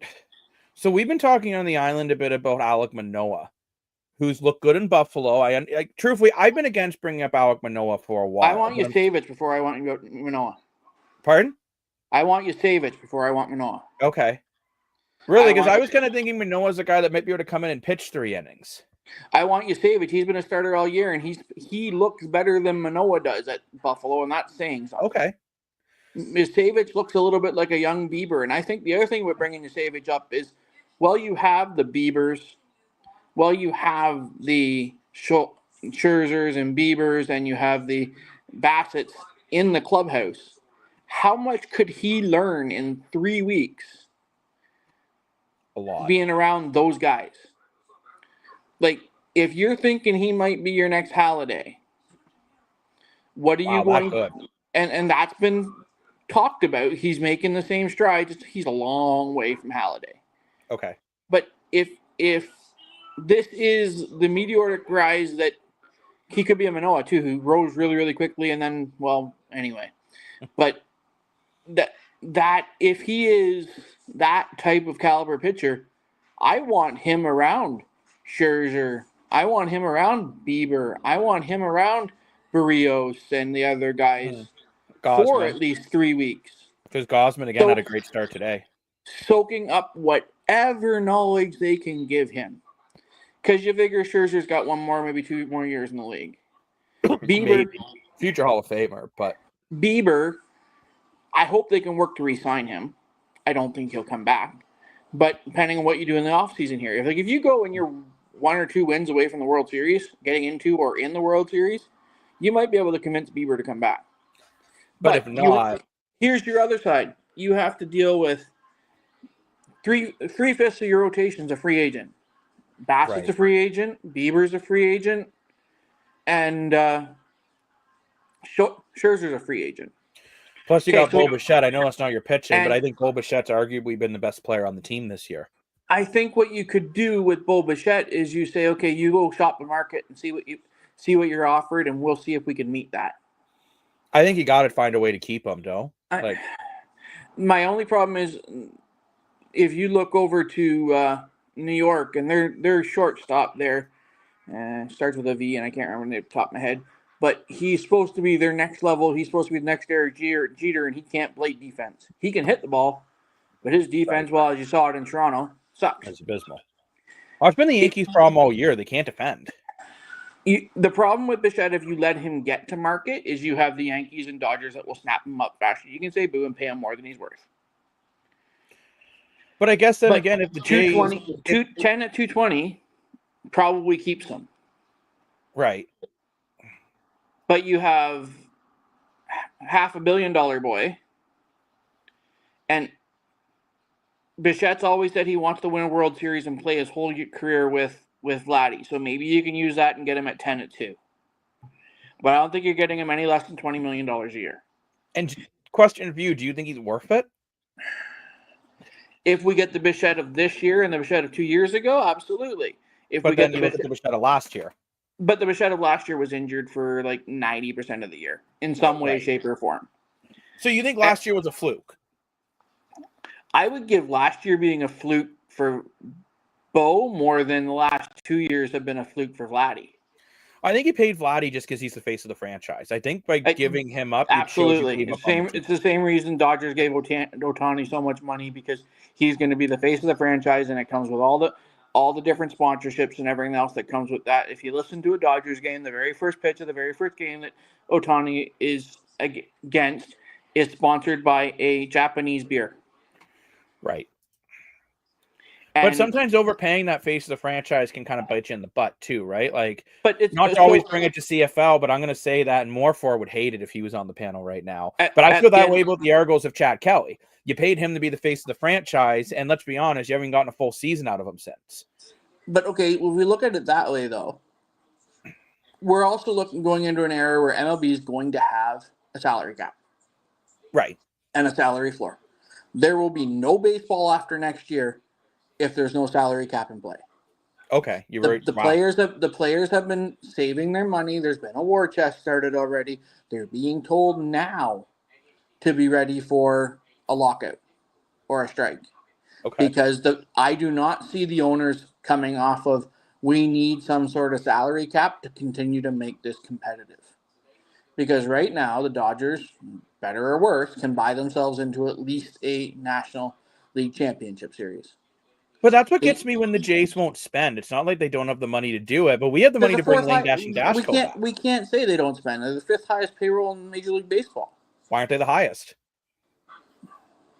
Rogers and the Canadian dollar. And really, when it comes down to you have the same problem. You have the same problem with the Leafs, right? Look at the taxes that all the Leafs pay. Like Marner's going to pay like 15% or 20% less taxes. But remember, Marner now, he could save the money on the security he said that he needed in Toronto. I'm actually not surprised about that comment either. But actually, Dan, Lane and I were talking about that, and I'm not surprised about the comment. I'm surprised about the timing of the comment. We're going for a walk here for a minute. Ooh, exploring Dan Gray's house. But I was surprised about the timing of the Mitch Marner comments. And I get, I've seen some people blame the media saying, well, they shouldn't have asked him. The media's just doing their job. It's up to these athletes to know how to handle the media. It's the question I would have asked. At least one. Well, exactly. And Dan Gray, if you're looking for a hardcore journalist, Dan Gray's your man. But in the same boat, if you're going to ask that hardcore question, you have to expect whatever answer is coming. There was not a surprise. He's not the first Leaf in history to say the fans are a bit abusive. But, then you look at someone like William Nylander who just rides the subway. But that's different personality. Here comes the question, though. Now that your scapegoat is gone, and I know you've wanted Marner gone for as long as you can come up with. We've had this discussion for years. Yeah, I would have liked to keep Marner, and you'd have liked to keep Nylander. You get the win there. This year rolls around. What do you do? Well, this year the scapegoat is free agency. Who's the scapegoat? This year the scapegoat will be there was no one good in the free agency market. Okay, so I'm waiting for the year after if and when the Leafs fail again.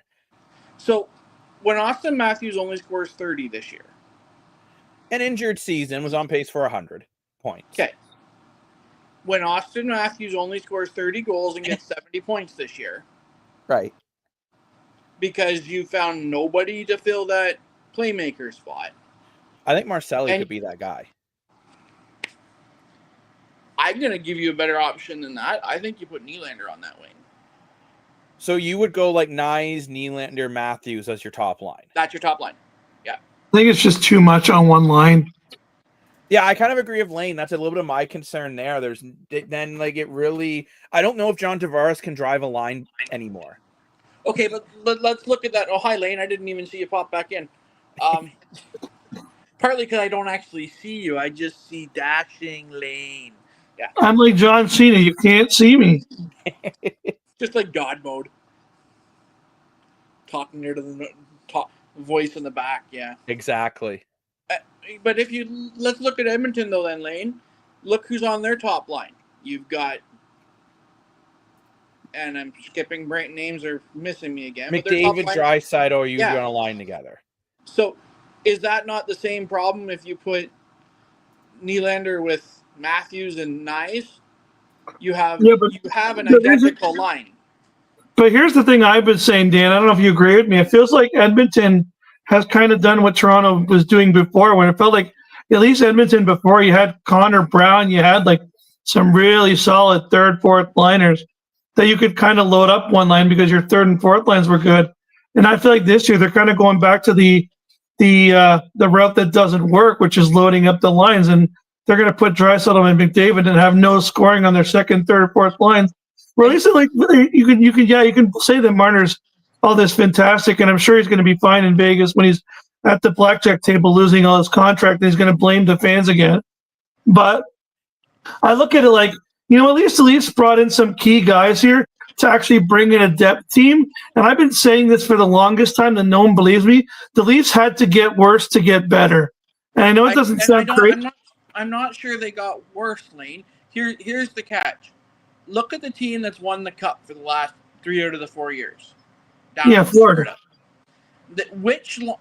Give me a line in Florida that you wouldn't put on the ice with 2 minutes left in Game 7. Right? I agree.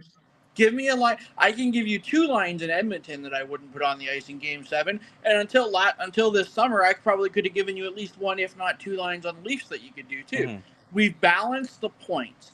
If paper plays out on the ice, we've balanced the scoring among 4 lines, and we've gotten a little bit tougher.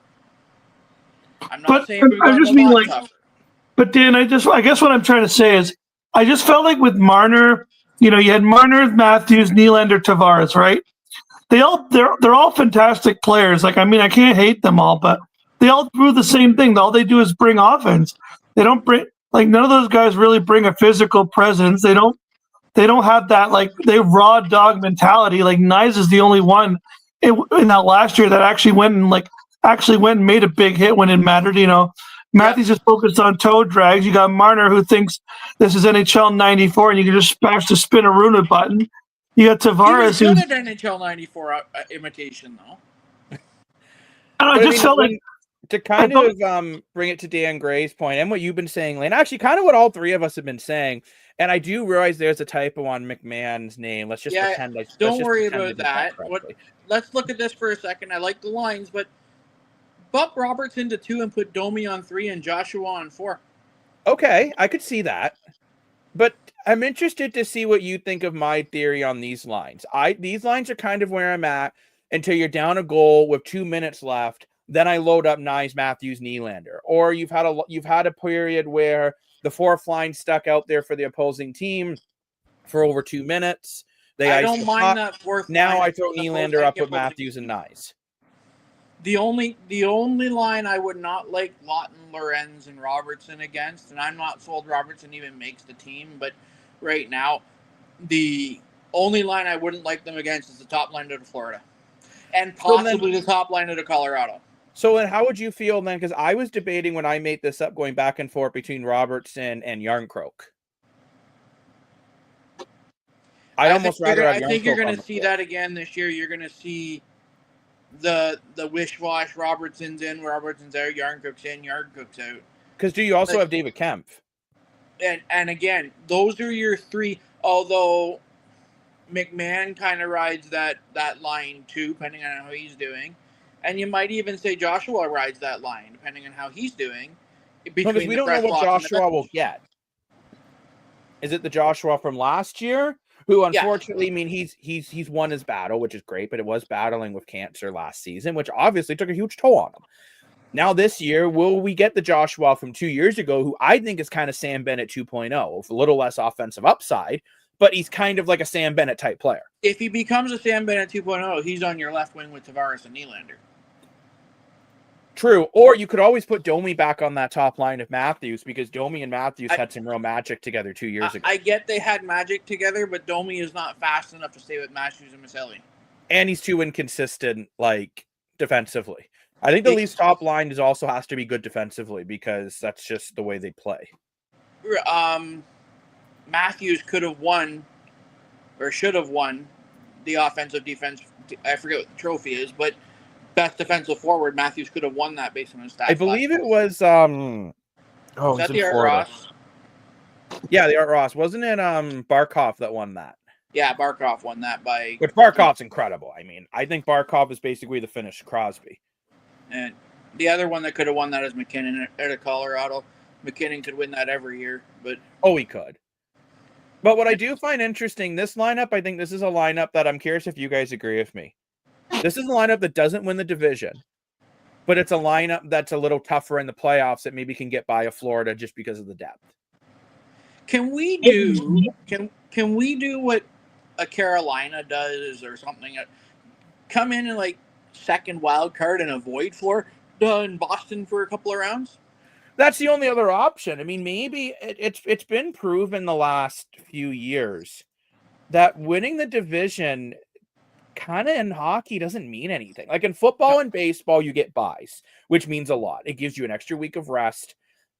It means a lot. In hockey, there's not really a big advantage because even a wild card team can beat a top seed. We see it happen. But I'm going to give you this. It might even be a disadvantage because if you're coasting into the playoffs because you have a 7-point lead, let's look at the Leafs last year, 7-point lead going into the last week of the playoffs. We can rest some people. That's great. We can rest those people. But at what point in time in the season did the Leafs stop playing games that really, truly mattered? About 15, 20 games left because they knew you were either going to be number 1 or 2 in the division. You were going to either get stuck with Florida or Boston. Because, like, for example, Toronto could have potentially avoided if maybe they found if they went into the wild card, if they got the lower wild card, they would have been playing Washington first, potentially. I would have given the Leafs a shot against Washington. Well, I mean, Montreal. I mean, let's remember, Leafs did win the first round against Ottawa, although truthfully, that series could have went either way because so many games were close. And doesn't help that. Yeah. Anyway. But Ottawa, you look. What I mean Ottawa's is, you look at live and die on their. We can do this in the NHL preview show, but Ottawa's going to live and die on their goaltending this year. Oh, absolutely. What Allmark are you going to get? Well, you just don't know because Allmark is one of those goalies. Personally, hot opinion. I still think he's better than Jeremy Swayman. I've never been a biggest Jeremy Swayman guy. I'm not sure you see Swayman start with Boston this year. Well, Swayman will be back. No, I'm talking as in, is he the person that ends up in Edmonton? Because they're going to... You can either send Pickard or whoever back, because they have a really good backup who's coming up through the system in Boston that could be your number 1, or at least flip a number 1 with Pickard or for Boston, they're so desperate for a center, are they calling saying, look, you give us Ryan Nugent-Hopkins, we'll give you Jeremy Swayman.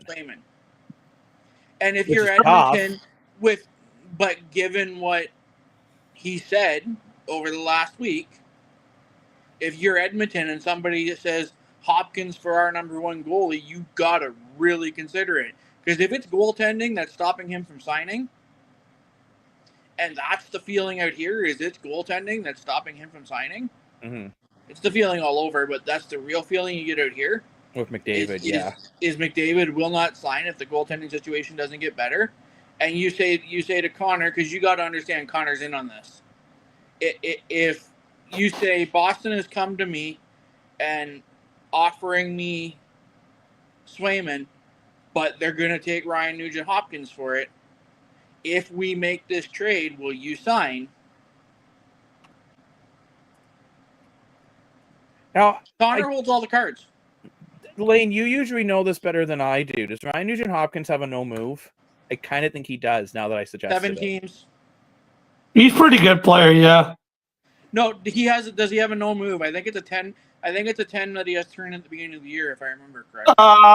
No, he's got a full no move. Full no move. I'd have to check Puckpedia. I just checked it. He's got a full no move. So good luck. So who's their? I think he'd take a trade to Boston. That's just me, though. He might, because he'd be the top center there. He'd be the top center by far there.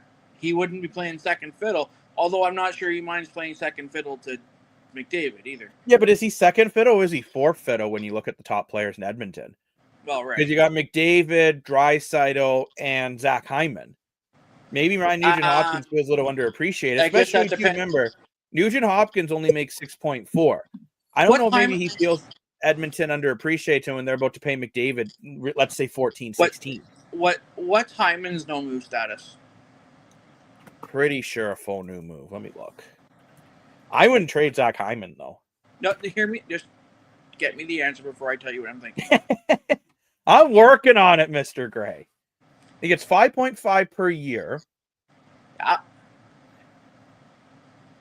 He's got a full no move clause as Okay. well. So we've had What this is discussion Edmonton in the doing? past. We've had this discussion in the past. Full no moves have no. Oh wait, sorry, modified no trade clause, so we can say no to 8 teams.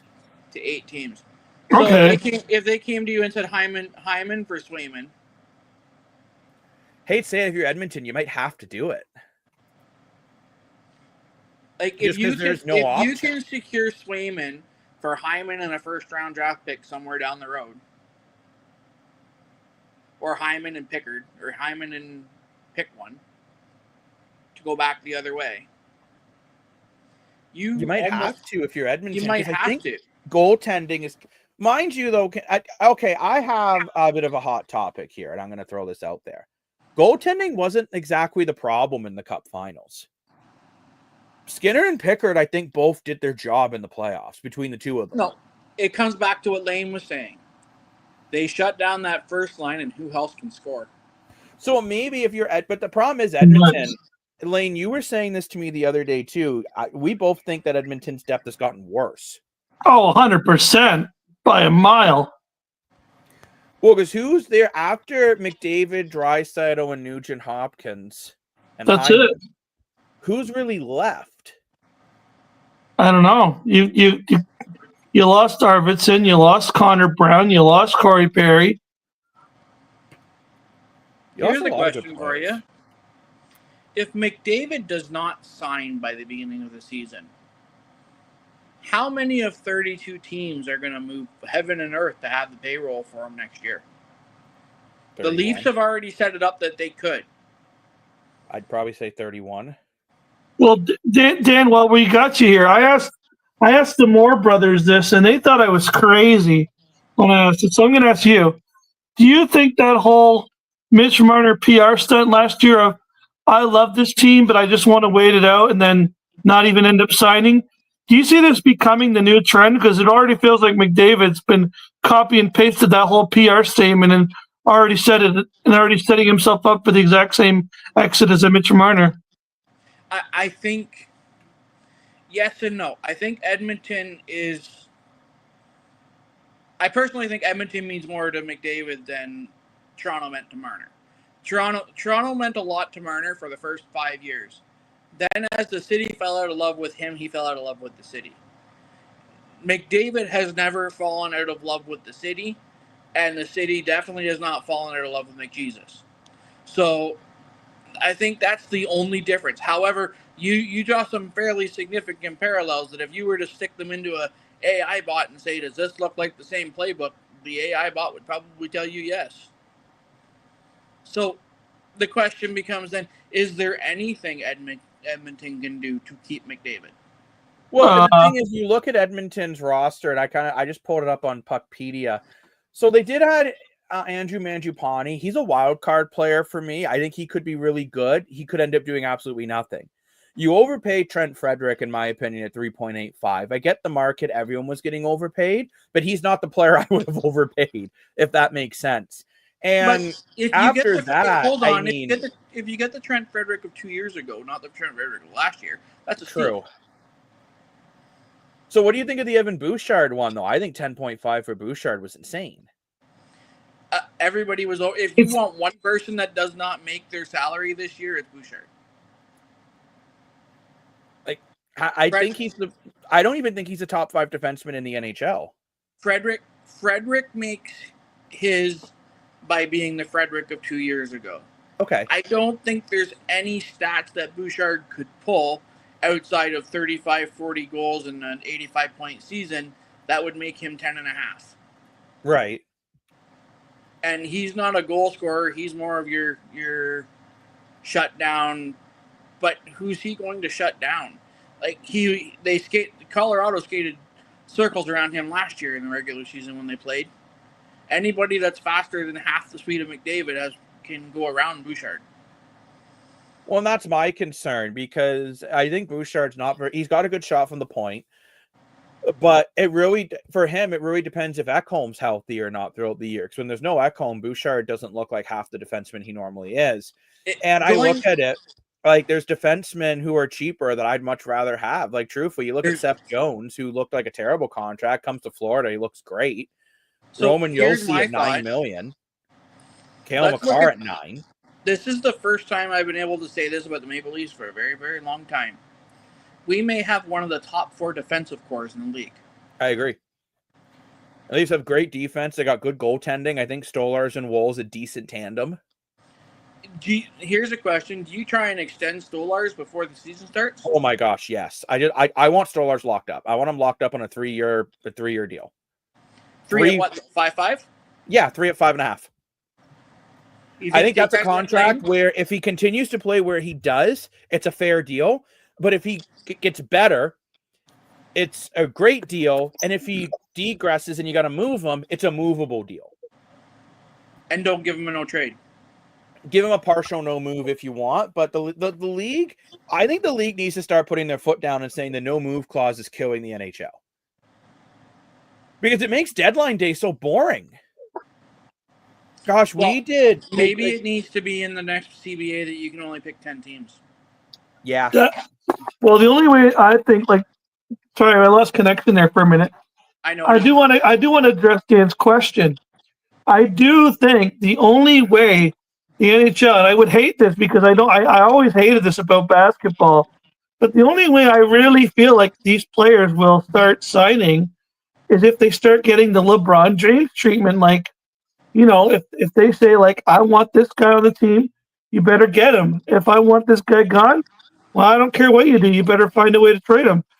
And I feel like this is what's going to start happening when the salaries start going up, and the years start getting less, and you want to keep these pure talent. You're going to have to kind of like kiss the ground they walk on. And here's the problem to that, though, Lane. Basketball has 14 contracts on a team. Hockey has 26 to 30. It's a whole lot harder to play that game. I know it is. I'm just saying. There's maybe 10 people in the NHL that could play that game. Right, but exactly. But my point is, you could, if McDavid's one of those guys, right? It can be one of those guys where he's like, "You better get me a star goalie, or I'm out." Well, and what are you going to? Star goalie thing being a thing, but I don't see, like, when you talk LeBron James, who after his required amount of contract held a TV performance in order to, and a lot of people forget that. A lot of people weren't old enough to remember that 20 some odd years ago now. But he took to national television, took over an hour to say where he was going next. I'm sorry, McDavid does not like the drama, McDavid is not a drama person. He hates interviews. He will do it because he has to. But he absolutely hates causing drama. I'm surprised he said what he said, but I think he was caught off guard. And I think he was also sending a bit of a warning to Edmonton to say, like, you can't start any worse than they did last year. No. What's that? Okay, you could always do a little worse, but who's in the West right now that has made themselves significantly better, that it's not going to be the same 8 to 10 teams playing for the 8 positions? I don't think there's anybody out there that's been made themselves maybe better. LA, but maybe LA. You're playing. LA is hinged on a Drew Doughty and a horrible ankle. I'm sorry, but how good is Drew Doughty is how good LA is going to play.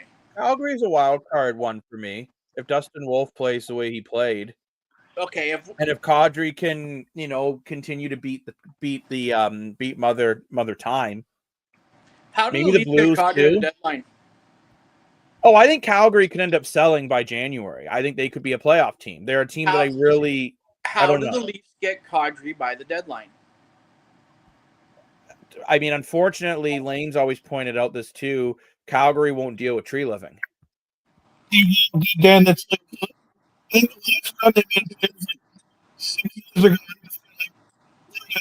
draft pick. So He's coming from outer space. Lane, you kind of sound like you're a robot that Elon Musk has sent, so maybe you're a Tesla. But I don't know if they won't deal with True Living or whether they will hose True Living if they want to deal with him. You got to remember, Dan, they wouldn't even let him on the trade floor. But that was the NHL rule, though. No, I think they put that rule. But they can. They could have the rule, but Calgary could have said no, it's fine, and they. Yeah, they could have. I mean, I will put it this way. I think a player like Nazem Kadri is probably the missing piece for Toronto. I think Nazem Kadri is probably the best player that might be available. Because I don't see Brady. I don't see Shen leaving St. Louis. I don't see Bennett leaving Florida. Sorry, Dan. We ran Kadri out of town. However many years ago. We ran him just like we sort of ran Marner out of town. Marner's the next version of Kadri. No. He's going to get better wherever he goes. I disagree with you. Who is he going to pass to? He's going to score more. He's going to shoot more. He's honestly, I think Marner probably only puts up about 85, 90 points next year. Not saying that's a bad year. It's a bad year by his standards. Which is only 9 points off of what he scored this year or 2 years. He had 102 this year. So he goes to 90. He's still worth the money they paid him. And you can build around him. You think he's worth Rantanen money? That's going to be sold. What's Rantanen? The next question becomes what's Rantanen doing in Dallas? That is another $1 million question. Dallas has had. This is a whole NHL show, but which we will have it. By the way, everyone, we will have an NHL season preview show. We'll probably in the last 45 minutes, we've gone from NHL to CFL to everything but NFL, and NFL starts next weekend. And college ball started this week. Not that it really matters because college ball doesn't really get interesting for another 2 or 3 weeks. Speaking of that, I watched conference games. I tried watching college football for like the first time this weekend because there's no CFL. Don't watch college football this weekend. Do not watch college football until Michigan plays Wisconsin or one of their teams other than that. And the game you must always watch if you are anywhere interested in college ball is Alabama and LSU or Alabama and Crimson. And the other one you must always see is Ohio and Michigan. Doesn't matter who's playing when. The game. They call it the game. If you want an introduction to college ball, you have to watch the game. Well, I watched Colorado versus Georgia Tech, I think it was last night. Georgia Tech and Colorado are not the game. But I couldn't get over the way Colorado ended the game. They had an over a minute left on the clock. They had 2 timeouts and just didn't use them. And they ran a bunch of stupid plays. Deion Sanders, that's all I got to say with that. Anyway. But that whole Sanders family is an interesting story. Funny enough, both of them, the Argos have the rights to both of them if they end up not working out in the NFL. To give you an idea, the week ahead of the game in Ohio, you can't say, well, for the whole season, you can't say Michigan. You have to say the team up north. But for the whole week ahead, they don't use the letter M in anything they do. It's an X over the M. Wow. Their coach has said, over and over and over again, we focus our whole season on the game. Our summer starts with how are we going to beat Michigan? Wow. We have to play all of these games up to that November 27th game when November 27th rolls around, like last year, they were the best team in college football, -1 maybe. And Michigan, who was having an off year, beat them in the game, and Ohio said the year was a failure. That's crazy. Why? Why is it like that? This is a rivalry that goes back 100 and I want to say 20 years now-ish. It's insane. And these two teams, you do not wear Michigan colors in Ohio. You do not wear Ohio colors in Michigan. If you show up, it's been noted that if you show up in either of those parking lots with an Ohio plate, you might get torched. Wow. It is that much of a hatred of each other. Alabama when someone tried to dump beer on Georgia, or Alabama and LSU, and Alabama. Yeah, there's a lot of people that hate the Crimson Tide, but these two teams have you figure Columbus to Ann Arbor is only 2.5 hours. Okay, geography lesson with Dan Gray. Ish 2.5, 3, I think if I remember correctly. It's not that far down to Columbus. Toledo. So if you go from Detroit to Toledo, you're only an hour to Detroit to get to Toledo, Ohio. Right. And then you keep on going down from there. Well, from the Sioux to Detroit it was 5. From the Sioux to Toledo was 6. Oh, Sault Ste. Marie. Oh, sorry, I take it back. Sioux to Windsor was almost 14 when we were there because we were stuck during the pandemic. But the Sault Ste. Marie Greyhounds, when they go play hockey in the OHL and they go to play London or they play Sarnia or they play down into Windsor or Kitchener, they go through the States. Because it's so much faster. I-75 takes you to Windsor in 5 hours. You go all the way around the lake, as we have done so many times. You're 8. You're 5 to Barrie. Figure this out. It takes the Sault Ste. Marie Greyhounds just as long to go play in Windsor as it does to go play in North Bay. That's crazy when you think. Oh, it's because of the highway speeds, right? It's not even that. It's just distance. And the water.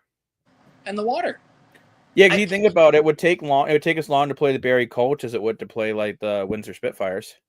Yeah, you are 5 hours from Sioux to Windsor on the I-75. You could do Barrie would be about 5. Yeah, it's about 5. I did the drive too many times. Me too. Yeah, so you figure that out. North Bay was 5, Barrie's 5, Peterborough's 6.5. Like, you can be from Kitchener to Sault Ste. Marie going through the States in the same amount of time that it takes you to go, because you're down through Sarnia and up, right, as it would take for you to go the other way around the lake. Fun fact, it can also take you as long as to drive through Toronto. I laugh out here. The Headley is equivalent to your what's the expressway that goes through Hamilton and Burlington? Oh, like the QEW and the 403. Well, not the QEW, the 403, but the one that's named after that. Anyway, but no, it's not even the QEW. It's there's the 403, there's the QEW, and then there's that one other one that connects Burlington. The link. The link. So yeah, the Headley is the link for all intents and purposes. Somebody 3.5-4 weeks ago said, I had a 25-minute traffic jam on the Headley. It took me 25 minutes longer to go from the north end of Edmonton to the south end of Edmonton. And I'm like, this sounds so bad. But it was a traffic jam. And I said, you need to understand, I drove transport truck in Toronto, where it can take you 3 hours to go from Toronto to Toronto. Yes. Hell, we're just complaining about traffic. There's the other day, for me to get from Burloak and Burlington to over the Skyway took me over 2 hours. Nobody in Edmonton can complain about traffic. I got mad today because there was like 3 lights to go into the Walmart. Then I remembered I'm from Toronto area, so I should complain about that. Took 3 lights to turn left into the Walmart parking lot because they got construction. I'm thinking to myself, at least it's not like the Gardiner Expressway where you had to go 6 lights around the block in order to get there, or Lakeshore when they shut it down for freaking the racing every year. Oh yeah, or even trying to get parked down there with the CNE. Toronto's anyway, fun. We have gone long off the sports thing. You're at 2 hours of talking, my friend.